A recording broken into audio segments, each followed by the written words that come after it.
मेरे प्यारे धम्म बंधुओं, आप सबको नमो बुद्धाय। बुद्ध की वाणी में आप सभी का स्वागत है। तो आइए हम आज के विषय को शुरू करते हैं। आज का विषय बहुत ही महत्वपूर्ण है और उसे ध्यान से सुनने की ज़रूरत है। ये बुद्ध के शासन काल की जो है सत्य घटना है। बुद्ध के एक शिष्य थे जिनका नाम अश्वजीत था। ऐसे तो कहावतें हमने सुनी है कि जैसे गुरु वैसे चेला, जैसे माँ बाप वैसे बच्चे। तो आइए और वहीं दूसरी तरफ हम देखेंगे संजय के शिष्य सारिपुत्र के बारे में। जो सारिपुत्र थे वो पहले संजय के शिष्य हुआ करते थे, लेकिन वो अपने गुरु की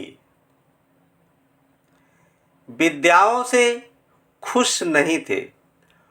उनको नए धर्म की खोज थी। मेरे प्यारे धम्म बंधुओं, ये दृश्य बहुत ही सुलभ है या बहुत ही विलक्षण है या बहुत ही मनमोहक है। जिस समय आसित शाक्य मुनि गौतम बुद्ध के शिष्य अश्वजीत भिक्षा मांगने के लिए या पिंडदान करने के लिए या भोजन दान के लिए राजगृह पधार रहे थे या जा रहे थे, उसी समय संजय के शिष्य सारिपुत्र उनको देखते हैं और मन में हर्षो उल्लास से भर जाते हैं, क्योंकि अश्वजीत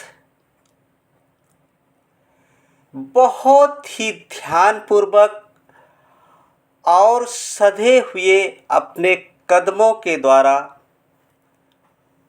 वो पिंडदान के लिए जा रहे थे।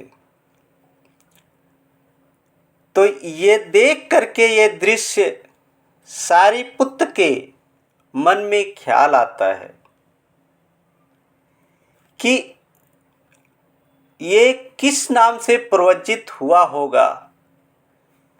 इतनी शांति भरा कदम, जो कदम एकदम सधे हुए कदम के द्वारा अश्वजीत राजगृह में प्रवेश कर रहे थे।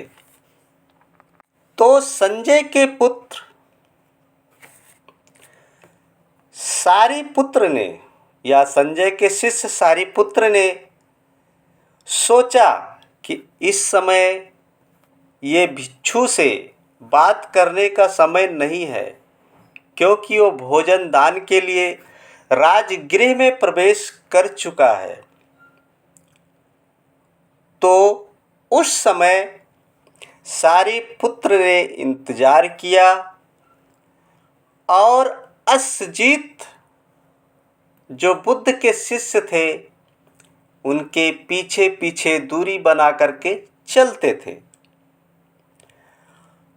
और जब भिक्षा लेकर के अश्वजीत ने भोजन दान अर्थात भोजन को ग्रहण किया,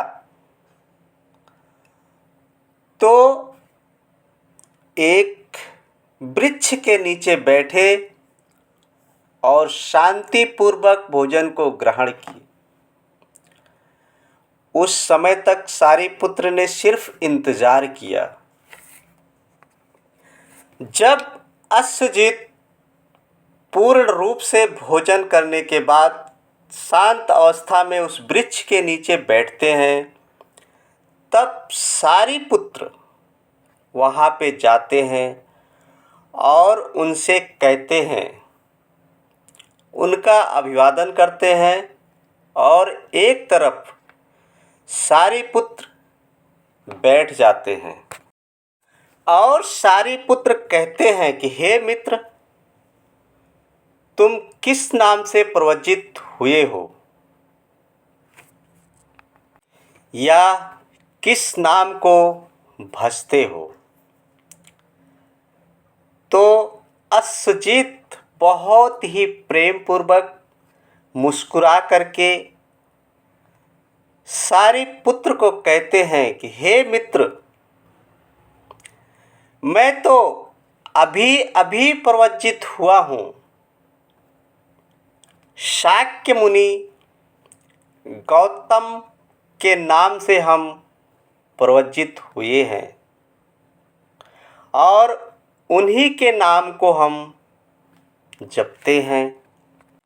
तो सारी पुत्र कहते हैं कि मुझे बताओ।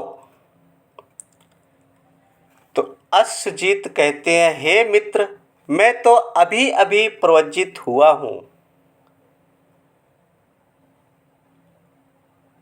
तो फिर बुद्ध के बारे में अश्वजीत बताते हैं। तो सारी पुत्र बहुत ही उत्साह से भर जाते हैं और कहते हैं कि हे मित्र, क्या तुम मुझे अपने गुरु अर्थात शाक्य मुनि गौतम बुद्ध से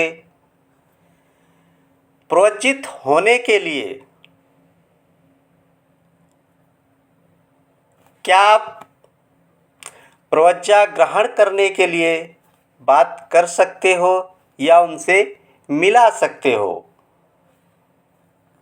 तो अश्वजीत कहते हैं, अवश्य, मैं जरूर अपने गुरु शाक्य मुनि गौतम बुद्ध से तुमको मिला सकता हूँ और प्रवज्जा ग्रहण करने के लिए बात भी कर सकता हूँ। आइए, शाक्य मुनि गौतम बुद्ध इसी राजगृह में हैं। फिर सारी पुत्र उठता है और अश्वजीत की वंदना करके वहाँ से चला जाता है अपने मित्र मौग्गलाना के पास। और मौग्गलाना जो है सारी पुत्र का चेहरा देख करके भाप लेते हैं कि हे मित्र। और ये सारे पुत्र इतने खुश होते हैं कि मौग्गलाना उनको देख करके ही पहचान लेते हैं और कहते हैं, मित्र, इतनी प्रसन्नता क्यों। तो सारी पुत्र सारा भेद मौग्गलाना को बताते हैं, अश्वजीत के बारे में उनका वर्णन करते हैं। और बिना देरी किए सारे पुत्र मौग्गलाना अपने गुरु संजय के पास पहुंचते हैं और उनसे कहते हैं कि मैं शाक्य मुनि गौतम बुद्ध के पास जा रहा हूँ। जिस मार्ग की मुझे खोज थी वो शायद वहाँ पे पूर्ण हो जाएगी। तो सारीपुत्र और मौग्गलाना के गुरु संजय बहुत समझाते हैं कि आइए अब हम तीनों मिलकर के, जो और शिष्य थे 200 के लगभग उनके पास, उनको शिक्षा देंगे। तो और जो उनके 200 शिष्य थे वो भी संजय गुरु की अनुमति लेकर के और सारीपुत्र और मौग्गलाना के पीछे चल दिए शाक्य मुनि गौतम बुद्ध से मिलने।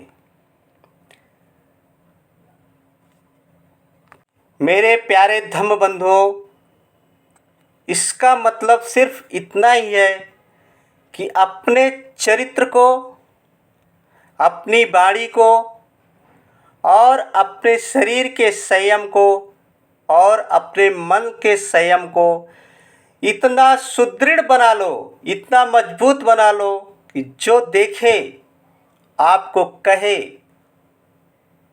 कि आपके पिता कौन हैं, आपके गुरु कौन हैं। उस अश्वजीत की तरह जो शाक्य मुनि गौतम बुद्ध का शिष्य था, उसी तरह अपने चरित्र को हम सबको चाहिए कि ऐसा बनाएं कि लोग देख करके समझ करके आगे बढ़ें। बस आज के लिए इतना ही है। इसी वाणी के साथ दीजिए ब्रजेश गौतम को इजाज़त। फिर मिलेंगे बुद्ध की अगली कड़ी में। नमो बुद्धाय। यदि आप सबको पसंद आया है तो शेयर करें, लाइक करें, सब्सक्राइब करें और कमेंट ज़रूर करें। फिर मिलेंगे।